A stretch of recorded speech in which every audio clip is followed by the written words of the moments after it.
Well, hello again, everybody. It's James Brandenburg. I'm the chapter chair for Arkansas Backcountry Hunters and Anglers, joined again by Rick Spicer here at the Pack Rat in Fayetteville. And tonight we're doing another episode of Gearing Up for the Backcountry.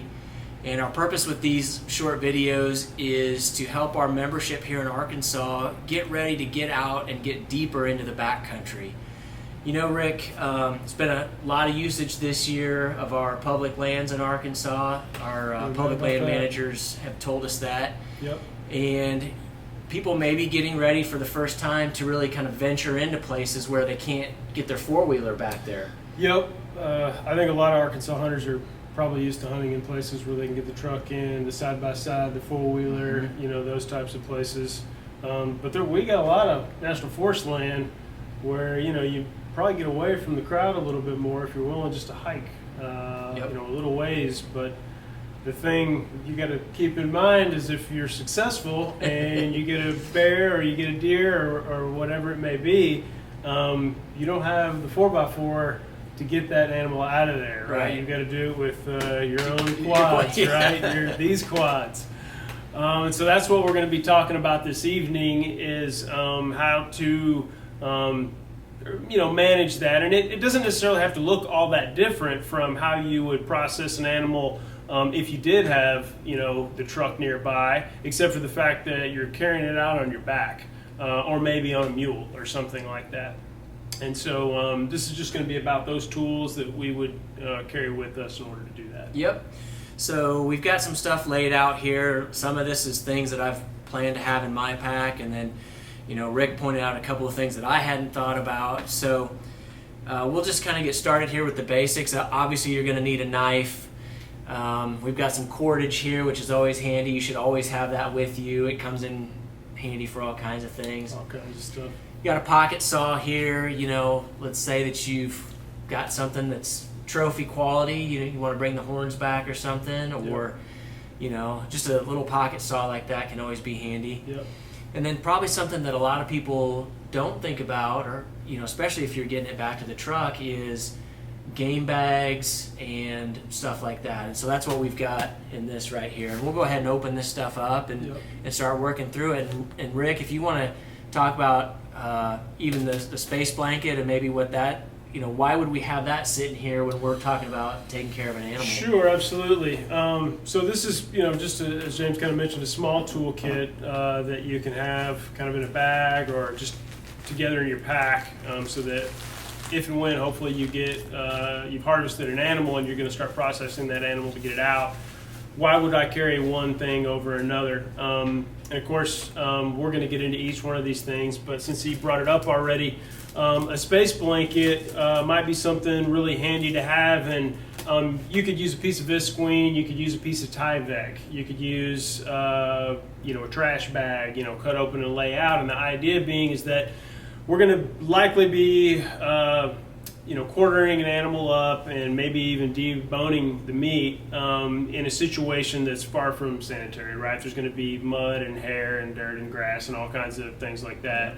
And so having a place that we can kind of lay everything out and keep that meat as clean as possible can be really helpful. The space blanket's going to help to do that.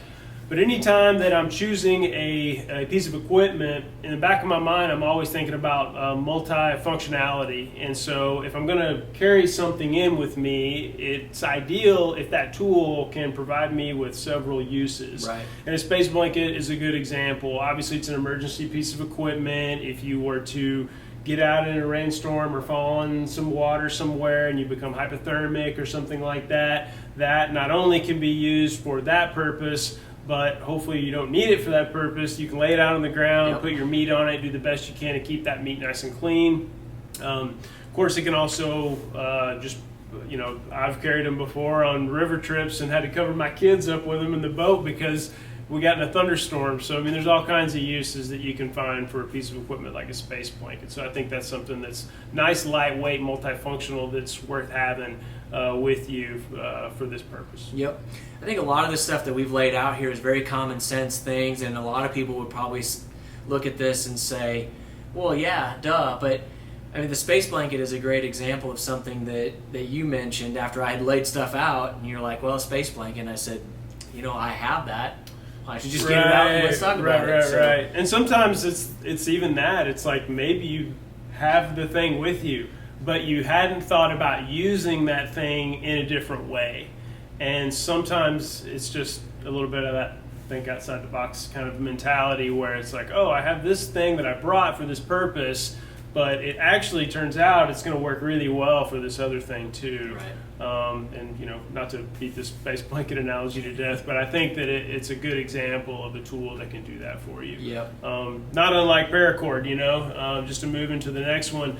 I carry paracord everywhere I go. I stash it in multiple places. It's lightweight. You can, you break a shoelace. You've got a, way to fix that here. But specifically, the reason that I would carry it, some people might think, oh, well, it's to hang up the deer after I shoot it. And it's like, one thing I'll clarify, for me, in a backcountry situation, if I do shoot a deer and I've got that animal down, I'm not trying to hang that animal in the backcountry. It's going to be a lot of work. Could it be done? Sure, but really it's unnecessary in my opinion, especially here in Arkansas, or at least in the more rugged areas of Arkansas, the Ozarks, the Ouachitas, places like that. Most of the time what I'm going to look for is just a slope on the hill so I can get that animal kind of angled down, and I'm not going to worry about hanging it. But one thing I have encountered that can be problematic, especially if you're hunting alone, is that the legs really can be an issue. If you're trying to get into that animal and open it up, especially depending upon time of death and where we're at, if we're dealing with some rigor mortis and that type of thing, those legs are in your way constantly. And if you've got one or two hunting partners and they can kind of pull the animal open for you and hold it in place, that's helpful. But if you're on your own, if you just throw a slip knot around the legs, you can pull them up and tie them off to some trees or something like that. Right. And also keep that animal from slipping down the hill on you and those types of things. Paracord is kind of really indispensable for that kind of use, so it's definitely handy. I think in a lot of those situations, we get into a rush with things and we try to do this, we try to do that. Yep. It's getting to be nightfall, it's getting to be there's a rainstorm coming, or we're just trying to get back to the truck. Yep. I think one piece of advice that I would give is take a little bit of time and make a little bit of preparation before you do the work, just like what you're talking about. You can save yourself a lot of hassle. You can even make it a lot safer for yourself. If you're trying to hold a leg up and do something with a knife, that's when accidents happen. Definitely. And if we're talking about getting deeper in the backcountry, we need to eliminate the mistakes as much as we can, because you may be back there by yourself and not be able to get help. So I think and that's where thinking things through and being prepared with things like a space blanket or cordage, or even what we're going to talk about next, in your pack out stuff. A little bit of forethought on that will help you have a much better time in the backcountry. So I think that whole mentality of work smarter, not harder, right? So same idea there. Yep. So I put my kit, I put it in this little stuff sack, just, an extra sack if I need to. One of the things that I've thought about is, I might put some organs in here to carry them out. Mm-hmm. Just have an extra sack that's smaller, or something like that. So and it also helps me with compression of this pack, because believe it or not, plastic Ziploc bag is not airproof. Right. So I tried to compress it down, and it keeps airing back up. So, then I've got the Ziploc bag, which again is another vessel I can use for those kind of things. And then what I do is I have a bunch of these game bags, and I've tried to limit myself down, since I'm going to hike deeper in this year, just not bring every single one of them that I have, but then use that to put everything in, so that when it's time to work, I know exactly where it is. This is all stuff that I don't use for many other purposes. It's there to be used, of course, but it's pretty purpose specific. That's right. I'm not going to put my knife in with this pack, because I could be using my knife to cut an apple or something, any number whatever. That's right. So I've got the one bag that I use for the outside stuff, and then this is a tool that I picked up last year or maybe 2 years ago, and it is invaluable to me. You don't have to carry it. You can do the same thing with a knife, but it's an outdoor edge. You can see the shape of the blade there. It's dull right here, so when you go to open up the cavity right there, it's not going to puncture the guts or anything. Yep. You can also use this to run up the arm, up the up the legs, and do stuff with that. Skin the legs. And I find that makes that process a lot quicker. It is an extra piece of gear, and I think if you're going for a minimalist approach, you just as easily do without it. But for me, I find it to be very beneficial. I think it makes a lot of sense, just on the topic of knives, to have a backup. If you're not going to have a backup, you definitely need to have a way to sharpen that one knife, because you're gonna. It doesn't take very long when you're processing game to dull a knife up, and the old saying where that goes is you sharpen a knife once, but you hone it forever. And if you stop frequently and just hone and strop that knife, it's a whole lot less time consuming and less maintenance to keep it in the type of shape it needs to be in to be sharp enough to do the job it needs to on processing. So carrying a second knife may make sense, especially a nice lightweight one like that, because you're not having to stop as often and maybe hone and strop that knife or your primary knife. The other thing that this one does is in that part where you're working through the skin and the hair, you can use that knife to do that. Yep. And save your primary knife for if you're having to debone or you're working joints apart, things like that. So that hair, for me, always just dulls everything right down, takes that nice edge off. Definitely. So. That's a good point. And one other point is a lot of people have gotten to where they like to use knives that have replaceable or disposable blades, and that way you're not having to sharpen. That's really a personal preference. If you carry, a small, effective honing system with you, you can. That's the way I prefer to handle it. But I get it. Like, not everybody. Some people, I would go so far as to say they hate sharpening knives, and if you're one of those type of people, it might make sense for you to have a razor-style knife where you can interchange those blades and just keep that a little easier on yourself. The one thing that I'll say, if you're going to do that, is be mindful of where those blades go when you're done with them. Don't throw them on the ground. Somebody could step on it. Don't leave it laying around the animal. If someone's working on that animal and they didn't see it there, they run a hand across it. So obviously, if you pull that off, have a place where you're going to put that used blade so that it's not in a unsafe spot, so that anyone's going to get injured on that. Yep, I think that's good advice. The rest of my little pack here is a few more game bags, and I'll split things up. These are very large, so I probably have more carrying capacity than what I need, but I can divide it by quarter, and that's how I prefer to process. So I'm willing to add that on the front side in order to have a little easier time on the back side when I'm breaking down the animal in the kitchen. Yep. I've got a couple of rags that I put in there, just wiping hands off, cleaning up mess, whatever the case could be, you know. And I'm a towel salesman by trade, so I've always got towels with me. I personally prefer to have a couple of gloves, and these are pretty heavyweight gloves. I don't think that they're necessary. For me personally, it's just if I have the option to have them with me, I like having gloves. I think it makes the process of getting in there and getting the nasty work done a little bit easier for me. Yeah. Maybe that makes me soft, I don't know, but that's my preference. So yeah, I think a lot of people nowadays can appreciate having, a light pair of durable gloves that you can have. It makes cleanup at the end a little bit easier. If you've processed very many animals before, you're going back and forth between touching the animal, grabbing your knife, doing something else, getting into your pack, and you're doing all these things, and kind of having those gloves is also just kind of when you've got them on, you're sort of, you know what you're doing, right? You're working on the animal, and you're maybe not going back and forth, contaminating things that much. Another thing that, speaking of, keeping things sanitary as much as possible, is just maybe like a really small container of soap, that you can clean up with at the end. If you've got a stream or something around you nearby, I always recommend people don't actually go and wash your hands in the stream. It's good to go scoop up some water, move away from the stream, so we're not putting soap in one of our waterways here locally.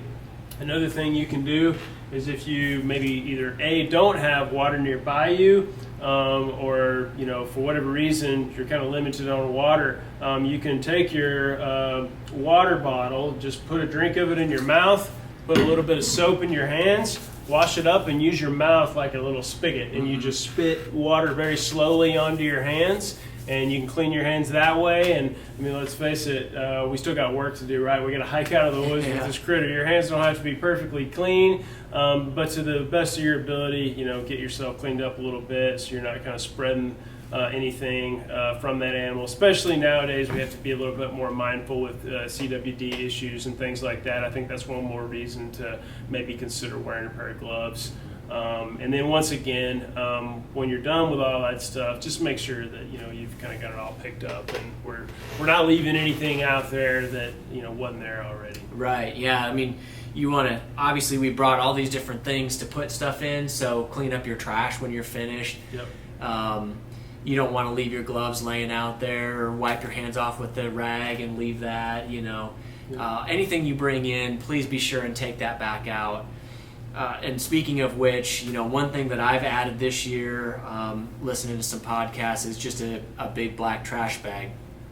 And if I need that to help contain everything, if I was going to be if I had like a big pack, if I was on a multi-day trip, and I wanted to line my bigger pack bag with that, I could do that.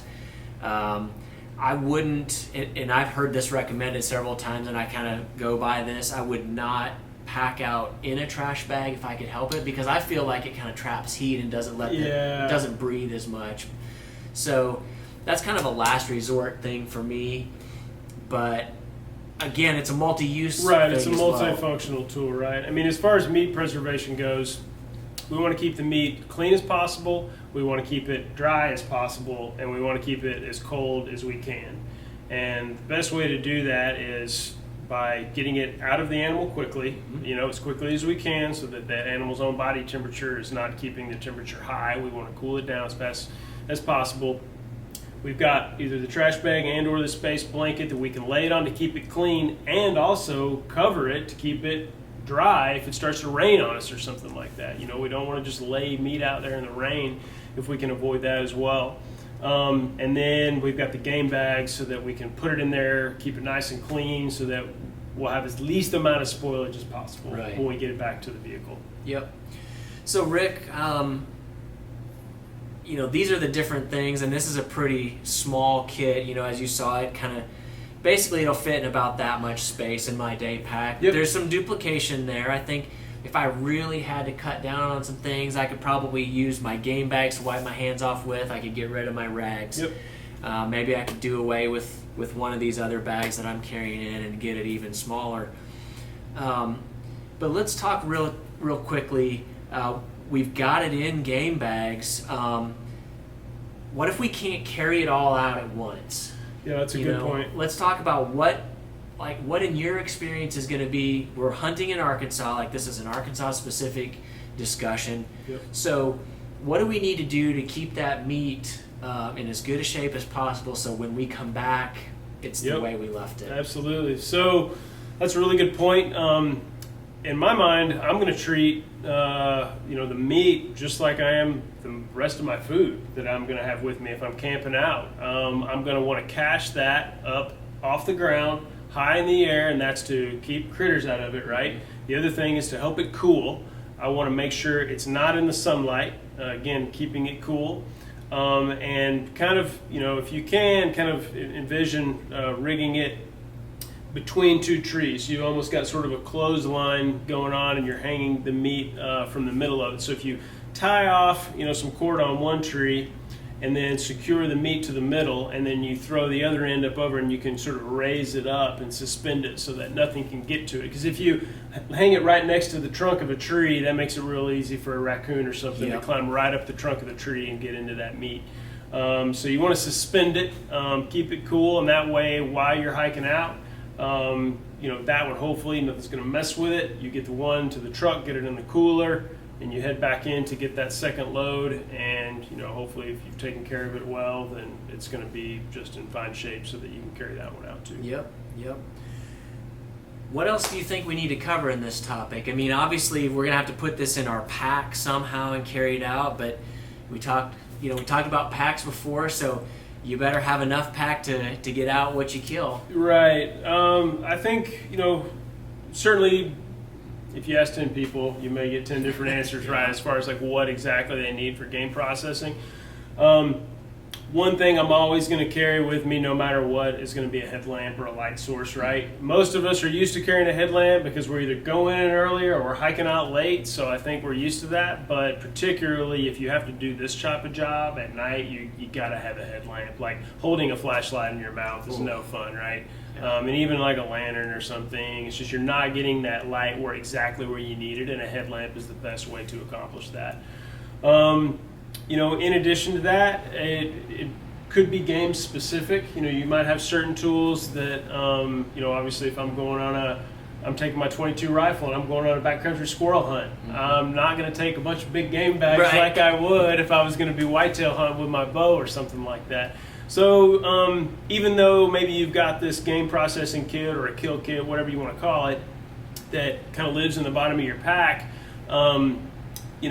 sometimes it might be overkill, sometimes it might not be enough. Some people like to have like a couple of different kits. That way if I'm small game hunting, I've got this one. If I'm big game hunting, I can have a second one, that type of thing. You want to overthink it, but at the same time, it's nice that when the end of the day comes and now I've got to process this animal or animals, whatever it may be, you're just efficient about it and you can get it done and you can make it easy on yourself as you can and minimize any meat spoilage. Right. Well, I think then we've pretty well covered this topic. As we are releasing these videos, we are around on the day that we're putting them out so that we can answer your questions and kind of do that in real time.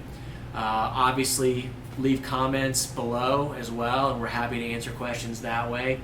What we want to do with these videos is really help you to get out there in the backcountry and have a little bit more confidence that you can get out and do this.